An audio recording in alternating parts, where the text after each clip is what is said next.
Audio on demand from Vision Christian Media. Exploring faith and the future. Neil Johnson and Bible teacher Dr. Kameel Majdali.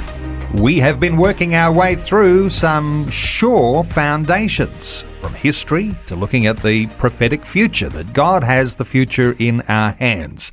And we've been looking at some of the challenges and the developments of restoration as a sign of the last days, and spiritual restoration coming in a form where God is outpouring His Holy Spirit on this world today. Let's talk about these times, Kameel, because for a lot of people, there's a lot of contrasting issues and ideologies, and these times could be considered strange times. I believe for rationally thinking, intelligent people, that is not an unwarranted statement, that these are strange times. We're not living in what I call normal times. We're living in unusual times.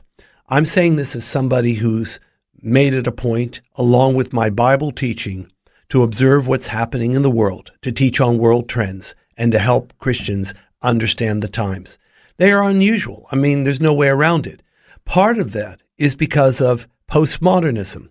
I'm not sure where we are at with postmodernism today, but postmodernism has been very much a force for the last few decades. And of course, one of its main tenets is that it has a deep distrust of human reason. Human reason was part of modernism, the Enlightenment, the age of progress and of science. And of course, even though there have been some positives from all this reasoning and scientific breakthroughs and so on, there's also been negatives, like 2 world wars, for example, or pollution of the environment. Yes, science has produced some things here and there, but we also have acid rain and we have nuclear weapons, and these things aren't good.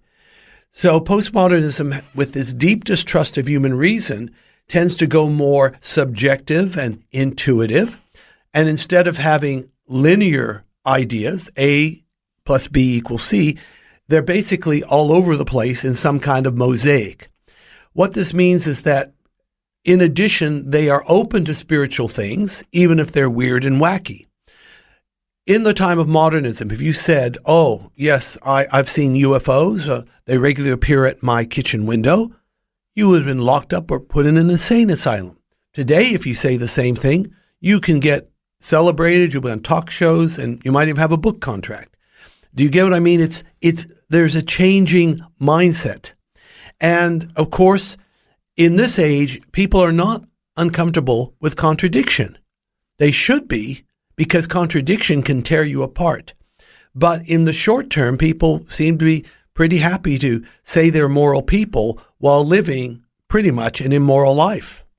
Kameel, this is also an age, isn't it, where people are calling evil good and good evil. How does that fit with these strange times? Well, that's, of course, I believe, a phrase coming out of the prophet Isaiah, that they'll call, woe to those that call good evil and evil good. When you don't believe in absolute truth, when you make up your morality as it goes along, when you pretty much relegate God to the sidelines and write your own theological ticket, then this kind of reasoning or lack of reasoning is becoming more and more prominent. I don't try to say this to belittle people. I'm actually critiquing the age, not the individuals who are beloved of God and objects of His grace. But what I would say is this: the Christian faith actually is a reasonable faith, but what we don't reason for or cannot reason for, we relegate to faith. And you know what? We never lose out when we do. Faith and the Future with Neil Johnson and Dr. Kameel Majdali from Teach All Nations. Find articles, videos and podcasts from Dr. Kameel, plus today's and other episodes of Faith and the Future in the Vision app or at vision.org.au. Thanks for taking time to listen to this audio on demand from Vision Christian Media. To find out more about us, go to vision.org.au.